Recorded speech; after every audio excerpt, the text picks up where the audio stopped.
নমস্কার বন্ধুরা, আশা করি তোমরা সবাই ভালো আছো এবং মায়ের কৃপায় সুস্থ আছো। আজকে আকাশের বাড়ির মা ইচ্ছাময়ীর ঘটনা নিয়ে চলে এলাম। আশা করি তোমাদের ভালো লাগবে।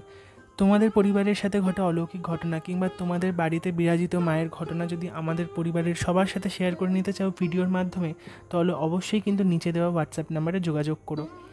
আর অবশ্যই ধৈর্য রেখো, একে একে সবার ঘটনা শোনানো হবে। যেহেতু তোমরা অনেকে ঘটনা পাঠিয়েছো, অনেক সাড়া পেয়েছি আমি তোমাদের মধ্যে দিয়ে, তাই যেরকম বৃহস্পতিবার ঘটনা আসছিল ওরম তো আসবেই। এছাড়াও কোনো সপ্তাহে বিশেষ বিশেষ দিনে ঘটনা আমি দেওয়ার চেষ্টা করব। তাই জন্যই বলছি, তোমরা যারা ঘটনা আরও পাঠাতে চাও তোমরা পাঠিয়ে দিও।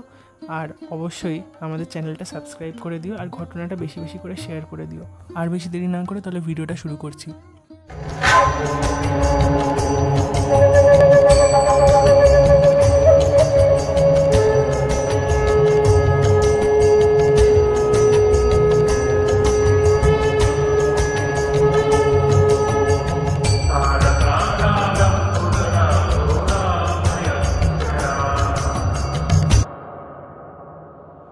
ভাই যেভাবে লিখে পাঠিয়েছে পড়ে শোনাচ্ছি।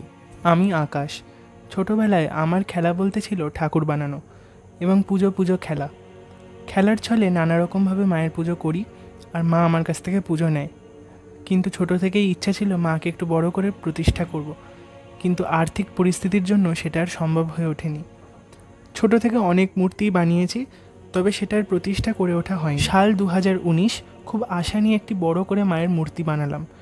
মূর্তিটা শোকাতে আমি সাদা রং করলাম আর গায়ের রং, চোখ এগুলো খুব সাধারণ রাখলাম। বাকি ওখান থেকে শুরু হলো মায়ের পুজো আমার। কিছুদিন পরেই আমার বাবা অসুস্থ হয়ে পড়লেন। 2020-তে করোনা হলো, তারপরে এলো 2021, বাবা গত হলেন। তারপর সেই মূর্তি বিসর্জন করে দেওয়া হলো, কিন্তু আমার মনের ইচ্ছা তখনও অপূর্ণ, আমার স্বাদ তখনও মেটেনি। আমি যে মাকে প্রতিষ্ঠা করবো এটা আমি মনে মনে ইচ্ছা নিয়েই ছিলাম। সাল 2023 ফলহারিণী অমাবস্যায় মায়ের মূর্তি এক দক্ষ মৃৎশিল্পীকে দিয়ে গড়ালাম এবং তাকে প্রতিষ্ঠা করলাম। সেই যে বসলেন মা আমার বাড়িতে সিংহাসনে, এখনও সে বিরাজমান। আমার বিশ্বাস সে সর্বদা আমার সঙ্গে, আমার মধ্যে, অর্থাৎ আমার মনেই থাকেন। এটা আমার দৃঢ় বিশ্বাস। আমার মায়ের নাম মা ইচ্ছাময়ী। সে সাজতে খুবই ভালোবাসে। প্রতি অমাবস্যায় মায়ের পুজো হয়। মায়ের বাৎসরিক পুজো ফলহারিণী অমাবস্যা আর দীপান্বিত অমাবস্যায় মায়ের বিশেষ পুজো হয়। মাকে ভোগ দেওয়া হয়। মাকে আমি নিজের হাতে অঙ্গরাগ করি।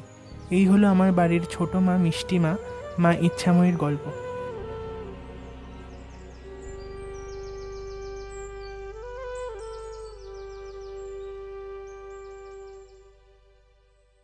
ভাইয়ের ঘটনা খুবই ভালো লাগলো। আশা করি তোমাদেরও খুব পছন্দ হয়েছে ভাইয়ের ঘটনা। আর মাকে সত্যিই খুব মিষ্টি দেখতে। যাই হোক, তো আজকের ভিডিওটা এই পর্যন্তই। মা তোমাদের সবার মঙ্গল করুন। জয় গুরু বামদেব, জয় মা তারা।